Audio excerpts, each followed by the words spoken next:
Laissez-moi vous montrer un petit quelque chose à propos de ces personnes disparues. La police recherche un général de l'armée de l'air à la retraite qui a disparu au Nouveau-Mexique. William McCaslin a disparu le mois dernier. Les membres du Congrès mettent en garde que cela pourrait être un problème de sécurité nationale. Le général était impliqué dans les recherches aérospatiales les plus avancées du Pentagone. Il a supervisé un programme d'armes spatiales classifié. McCaslin était responsable du laboratoire de recherche de l'armée de l'air dans une base de l'Ohio. On dit que cette base contient des débris extraterrestres du site du crash de Roswell. Le général était lié à la communauté OVNI. D'après une source du New York Post, le général était un gardien de tout ce qui concernait les OVNI dans l'armée de l'air. Il a pris sa retraite en raison d'un brouillard mental, mais les enquêteurs disent qu'il est toujours très intelligent et capable. McCaslin était un randonneur passionné. Sa femme l'a vu pour la dernière fois partir avec un sac à dos et un revolver calibre 38, pas de téléphone, pas de lunettes. Il a disparu juste 6 jours après que Trump annonce qu'il publierait les fichiers OVNI. Et il n'est pas le seul. 8 mois avant la disparition du général, une spécialiste des fusées qui a travaillé sous lui, il y a des années, a également disparu. Elle faisait de la randonnée en Californie avec 2 autres personnes. Ils l'ont vue sourire et saluer environ 10 mètres derrière eux. Quand ils ont fait demi-tour, elle n'était plus là, volatilisée à la vue de tous. Ils ont cherché pendant des jours, mais n'ont trouvé aucune trace d'elle. C'est une situation très étrange. Et 11 jours avant la disparition du général, un autre scientifique a été abattu sur son porche. Carl Grillmar était connu pour avoir découvert des signes d'eau sur une planète lointaine. Il a été abattu en Californie. Freddie Snyder a ensuite été inculpé de son meurtre. Il a un casier judiciaire, mais a été libéré de prison par un juge nommé par Newsom juste quelques semaines avant qu'il n'aurait tué le scientifique. Nous ne connaissons toujours pas son mobile. Et nous ne savons pas si ces cas sont même liés à ces scientifiques de haut niveau, se faisant tuer ou disparaissant en moins d'1 an, ressemble à un signal d'alarme. Très intéressant. Très intéressant. Énorme voyant rouge. Il n'y a pas de coïncidence. Alors qu'est-ce qui peut bien se passer? Qu'est-ce qui se passe, bordel? 2 autres scientifiques ont disparu eux aussi, qui ne sont même pas sur cette liste. Il se passe quelque chose de bizarre. Je me souviens en 2014 ou 2015, sur ma page Facebook, Forbidden Knowledge, et sur mon compte Instagram, j'ai posté qu'il y avait plus de 70 scientifiques de la NASA qui automatiquement, d'une manière ou d'une autre, ont eu des accidents les plus horribles. Certains sont morts sur une piste de ski. Pour d'autres, leur voiture a basculé dans le ravin. C'était à chaque fois dans différentes régions du pays, parfois dans différentes parties du monde. Ils ont eu les accidents, les plus horribles qui soient, tous, balayés. Au cours d'1 an et demi, 70 des meilleurs scientifiques sont morts. Qu'est-ce qu'ils essaient de nous cacher? Qu'essaient-ils de cacher? Tout ce qu'on peut faire est de poser des questions. Nous n'avons pas de réponse. On peut juste poser des questions. Mais c'est fou ces histoires. C'est vraiment fou. Et on ne peut pas l'ignorer parce que ça se passe sous nos yeux. C'est en plein jour. Il se cache sous nos yeux. Nous ne savons pas exactement ce qui se passe. Mais nous savons que quelque chose ne va pas. C'est sûr que quelque chose ne va pas. Mais ce qui est sûr, en revanche, c'est qu'ils ont les entités non humaines, alias extraterrestres, et ils ont les engins. Ces vaisseaux, comme le vaisseau Roswell, où une fois encore un scientifique impliqué a disparu. Une grande partie de la technologie de cet engin de Roswell en 1947 a été utilisée pour créer des technologies que nous utilisons aujourd'hui, et c'est très bien documenté. La puce électronique vient du crash de Roswell. Les câbles à fibres optiques provenaient de Roswell. Le velcro, oui, le velcro, ça vient du crash de Roswell. Tant d'autres types de technologies viennent du crash de Roswell. Ils l'ont récupéré, ont fait de la rétro-ingénierie, Et puis ils ont lentement diffusé au compte-gouttes, monétisé à la population générale.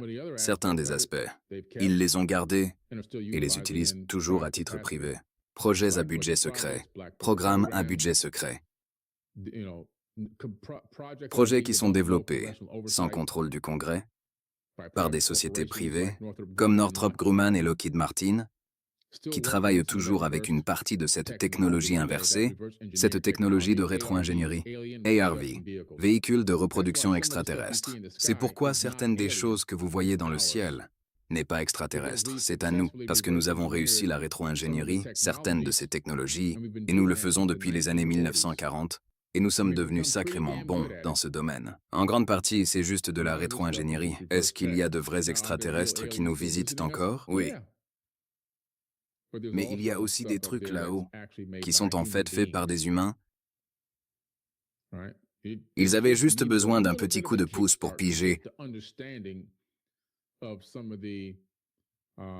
les rouages de cette technologie. Par exemple, le TR-3B. Le TR-3B est un triangle volant avec une centrifugeuse en rotation en son centre. Et qu'est-ce qu'il y a dans cette centrifugeuse? Un moteur rotatif à vortex de ferrofluide, qui est très probablement pressurisé à environ 250 000 atmosphères et électrisé, ce qui crée une bulle antigravité autour du triangle, lui donnant une maniabilité incroyable avec une technologie fly-by-wire permettant au pilote de faire des mouvements brusques et de s'arrêter net dans le ciel, ce qui tuerait un pilote normal. Ils peuvent encaisser les accélérations et les forces G en virage, parce que cette bulle antigravité les enveloppe complètement. Donc ils ne subissent pas les effets classiques de la force G. C'est juste un exemple. C'est juste un exemple. Et c'est vieux. Comme je l'ai déjà dit, tout ce que vous pouvez imaginer, ils l'ont déjà fait. Tout ce que vous pouvez concevoir dans votre esprit, ils l'ont fait.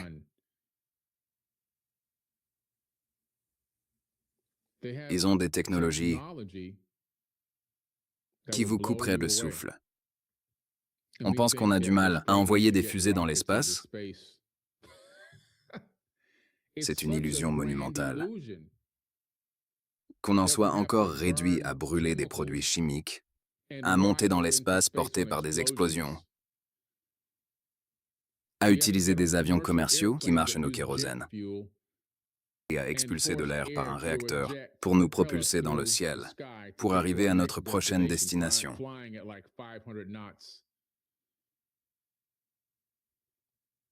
C'est complètement ridicule.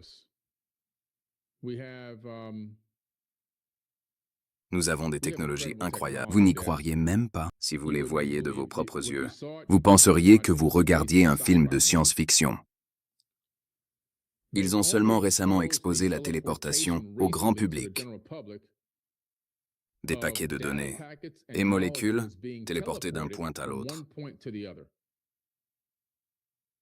C'est seulement ce qu'ils veulent que nous voyions, qu'ils ne peuvent téléporter que des particules. Ils peuvent téléporter bien plus que des particules. Ils peuvent téléporter des objets plus solides. La téléportation biologique n'a pas encore été perfectionnée. Peut-être, juste peut-être, ça l'a été dans les coulisses. La téléportation est une chose très délicate, parce que ça nécessite beaucoup d'espace de stockage. Pour téléporter une personne, vous devez stocker les données de chaque position et vibration de chaque atome, la vitesse de spin vers le haut ou vers le bas, ainsi que sa position et sa vibration exacte sur les axes X, Y et Z, pour ensuite reproduire tout cela de l'autre côté. Ça nécessite une énorme quantité d'espace de stockage. À l'époque, c'était un problème d'espace de stockage, mais maintenant, avec l'invention du disque dur ADN, l'espace de stockage n'est plus un problème. Sur un appareil de la taille de ce portable, on peut stocker toutes les données de tout ce qui existe sur Terre. En utilisant un système de stockage moléculaire et matériel, Parce que l'ADN peut stocker des données en volume. George Church a pris une goutte d'ADN, 1 gramme, et il a pris sa liseuse, et il a converti sa liseuse de 0 et de 1 en A, C, G et T. Et il a téléchargé sa liseuse sur 1 gramme d'ADN. Puis il a reproduit sa liseuse 80 milliards de fois sur cette goutte, conscient que l'ADN peut stocker des données en volume.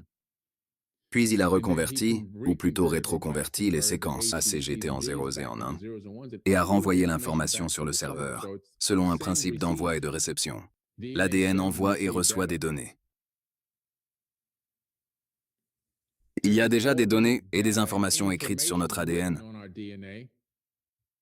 depuis le début de l'existence de l'ADN. Ils ont découvert qu'un corps humain pouvait stocker environ 13,5 milliards d'années de données. Ironiquement, c'est aussi l'âge de l'univers, selon les astrophysiciens. Puis ils ont découvert que chaque atome individuellement pouvait stocker des données. Alors ils ont pris un atome d'holmium,